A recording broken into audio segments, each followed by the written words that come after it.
Assalamualaikum warahmatullahi wabarakatuh. Terima kasih atas kesempatannya. Kami dari kelompok Merkurius akan mempresentasikan tentang Activity Based Costing and Management dengan anggota kelompok kami yaitu Putri Adinda Lailatul Fitria dengan NIM 2019310151, Aisyah Fairbana Nabila dengan NIM 2019310158, Siska Surya Dewi dengan NIM 2019310216, dan Isma Indah dengan NIM 2019310780. Baik, slide pertama yaitu ada keterbatasan sistem akuntansi biaya berbasis fungsional. Tarif di seluruh pabrik dan departemen berdasarkan jam kerja langsung, jam mesin atau ukuran berbasis volume lainnya berhasil digunakan oleh banyak organisasi atau perusahaan. Namun, pendekatan biaya ini setara dengan pendekatan rata-rata dan dapat menimbulkan biaya yang terdistorsi atau menimbulkan kerugian yang sangat melenceng dan tidak akurat. Baik, slide selanjutnya yaitu ada batasan berbasis fungsional sistem akuntansi biaya.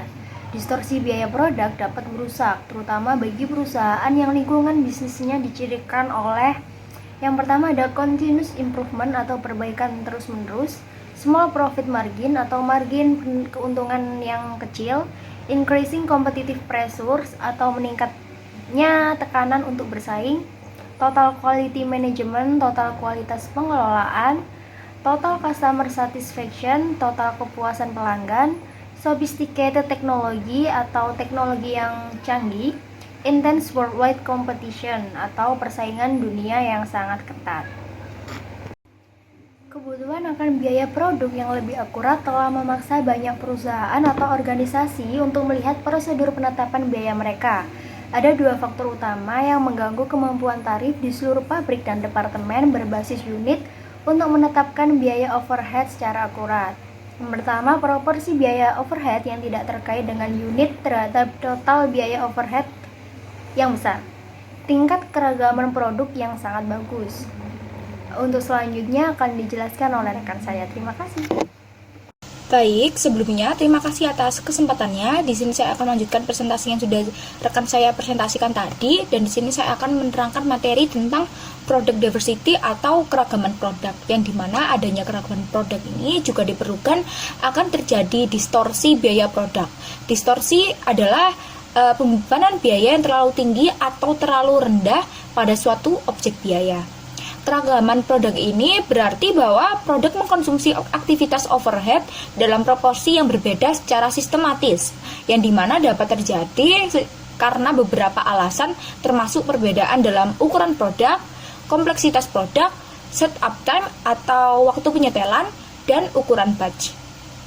Yang dimana ukuran produk adalah sebuah cara untuk mengetahui setiap besar dan kecil dari produk tersebut.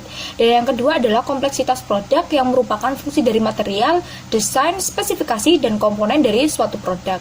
Dan yang ketiga adalah setup time atau waktu penyetelan, yang dimana adalah pekerjaan yang diperlukan untuk mengubah sebuah mesin atau proses untuk satu item atau operasi menjadi item atau operasi selanjutnya. Dan yang keempat adalah ukuran batch, adalah jumlah unit produk tipe tertentu yang diproduksi sebelum memulai produksi tipe yang berbeda. Baik, di sini saya akan melanjutkan materi saya, yaitu tentang keragaman produk dan akurasi biaya produk, yang dimana agar tarif overhead tingkat unit gagal, maka produk harus menggunakan aktivitas non tingkat unit dalam proporsi yang sangat berbeda dari unit dalam lingkungan produk yang beragam. Maka penetapan biaya berdasarkan aktivitas yang menjanjikan akurasi yang lebih besar.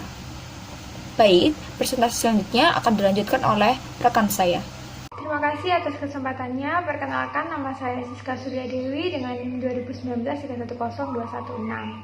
Di sini saya akan melanjutkan pembahasan dari rekan saya sebelumnya.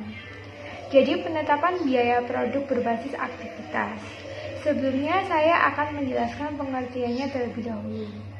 Jadi, penetapan biaya berbasis aktivitas adalah sebuah pendekatan penetapan biaya di mana perusahaan mengidentifikasikan aktivitas yang dilakukan, kemudian menentukan sumber daya yang dikonsumsi setiap masing-masing aktivitas. Biaya overhead berbasis fungsional terdapat dua tahapan utama. Yang pertama yaitu biaya overhead ditugaskan untuk unit organisasi. Yang kedua adalah biaya overhead yang ditugaskan ke objek biaya. Lalu menetapkan biaya overhead untuk aktivitas teridentifikasi. Jadi setiap perusahaan menetapkan biaya overhead untuk setiap aktivitas dan mengelompokkannya.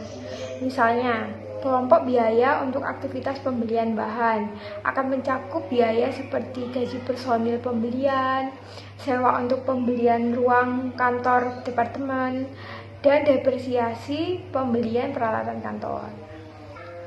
Pengalokasian biaya overhead untuk produk. Biasanya perusahaan mengalihkan tarif overhead dengan pendorong biaya yang digunakan oleh masing-masing produk. Selanjutnya yaitu kamus aktivitas. Data yang diturunkan dari wawancara digunakan untuk menyiapkan aktivitas dalam organisasi bersama dengan atribut aktivitasnya. Seperti contoh, jenis sumber daya yang dikonsumsi, jumlah presentase waktu yang dihabiskan untuk suatu organisasi atau suatu aktivitas oleh pekerja. Objek biaya yang mengkonsumsi output aktivitas, seperti alasan melakukan aktivitas. Lalu ukuran output aktivitas, itu penggerak aktivitas. Lalu yang terakhir yaitu nama aktivitas. Sekian dari penjelasan saya, selanjutnya akan dibahas oleh rekan saya. Terima kasih. Baik, terima kasih atas kesempatannya. Di sini saya akan melanjutkan presentasi dari rekan saya, yaitu tentang menentukan biaya kegiatan.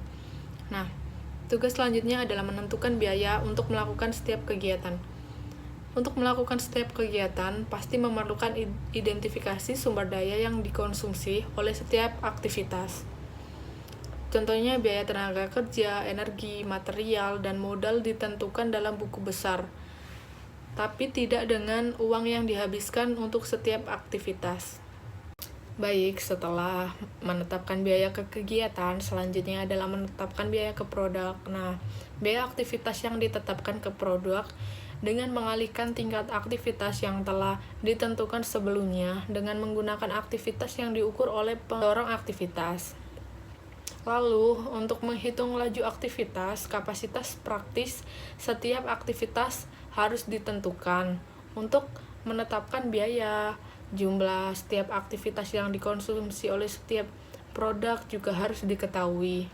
Untuk selanjutnya yaitu penetapan biaya pelanggan berbasis aktivitas dan penetapan biaya pemasok berbasis aktivitas. Penetapan biaya berbasis aktivitas yaitu sebuah pendekatan penetapan biaya di mana perusahaan pertama kali akan mengidentifikasi aktivitas yang akan dilakukan dan kemudian menentukan sumber daya yang dikonsumsi masing-masing aktivitas. Nah, sistem ABC awalnya menjadi sangat populer karena kemampuannya untuk meningkatkan akurasi biaya produk dengan melacak biaya aktivitas ke produk yang mengonsumsi aktivitas tersebut. Nah, sistem ABC telah berkembang ke area hulu dan hilir dari produksi. Yang dimaksud dari area hulu yaitu sebelum bagian produksi dari rantai nilai penilaian dan pengembangan, pembuatan prototipe, dan lain-lain. Yang dimaksud dengan area hilir yaitu setelah bagian produksi dari rantai nilai pemasaran, distribusi, layanan pelanggan, dan lain-lain.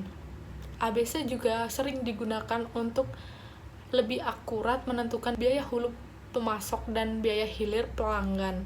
Terima kasih. Baik, sekian presentasi yang dapat kelompok ini sampaikan. Mohon maaf jika ada salah kata ataupun pengucapan dalam video presentasi kami. Mohon dimaafkan. Sekian. Wassalamualaikum warahmatullahi wabarakatuh.